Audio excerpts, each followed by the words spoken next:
got a lot of work to do. We got a lot of work to do. We got a lot of work. We got a lot of work to do. We got a lot of work to do. We got a lot of work.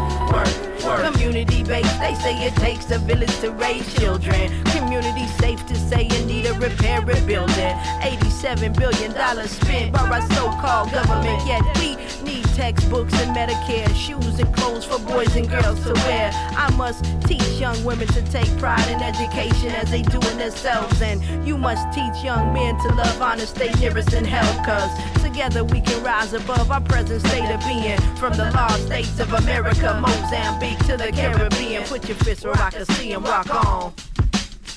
Community is relationships that we as individuals and collectively have with the land, with people, with others, each other, with work, and with the unknown.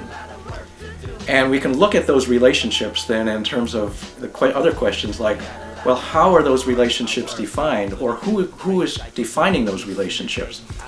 And then we can start to look at the external forces that are defining those for us, that are defining what our relationship with the land is based on things like zoning or different kinds of laws, what our relationship with work is based on all kinds of both the powers of the market and of the state that regulate, what work is. Or we can start defining those ourselves and with others in dialogue, based on our own experiences and values versus external. When I think of communities, I guess I think about accountability. And there's two parts to that. The first is obviously our accountability to each other as part of the community, being related by our interests and our goals and our values. I think of community as an intentional relationship, which I don't think necessarily means that there's forethought put into it, although I think a mature community does involve forethought and like a sort of self-consciousness. But I think that it's intentional in the sense that people extend energy into each other. And community is maintained by people's investment in one another, in energy and in resources, but mainly just in energy. I think that in a really, really loose sense, a community can be defined as people who live in the same area, but what really makes a community is people's involvement and investment in one another. And I think that's how a community should work, where we should all be able to see ourselves in other people.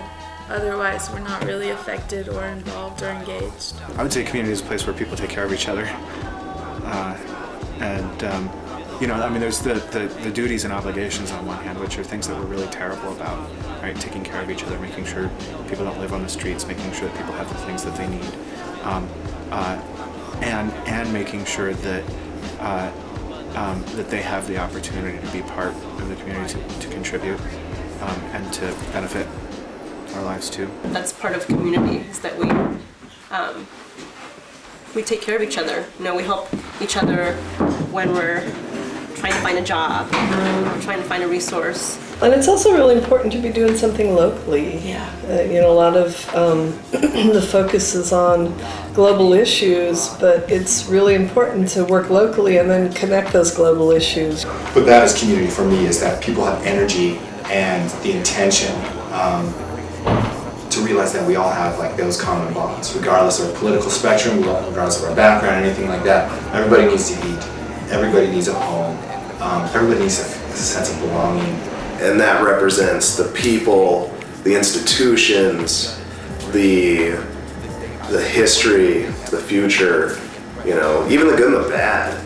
Because without being able to have that scope, I think you lose sight of the potential. The question of communities implying an interdependence, and that if people choose to work together, they can maximize the resources, and I don't mean just money, but the human potential that everybody brings, and try to achieve the change that people seek together. Ever since the first year of the college, there have been students engaged in community work of many kinds. Over the years, as we grew, it became more apparent that it would be good to have some kind of more centralized center to help faculty learn how to do community-based work and help students who weren't maybe connected to a faculty who already knew that get access to resources and make connections. Also, the community was, and this is agencies, nonprofits, groups of people were contacting the college saying, can the college resources, can students and faculty help us with some research or some problem we're working on?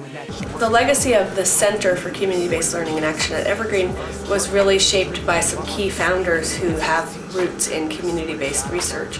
And so they involved students over many years in many different kinds of projects in communities that were struggling with different issues. We would hear stories from people who would be really positive and appreciative about Evergreen and about various projects, but then would say, well, you were really there one year and then we lost you. And then you reappeared another year.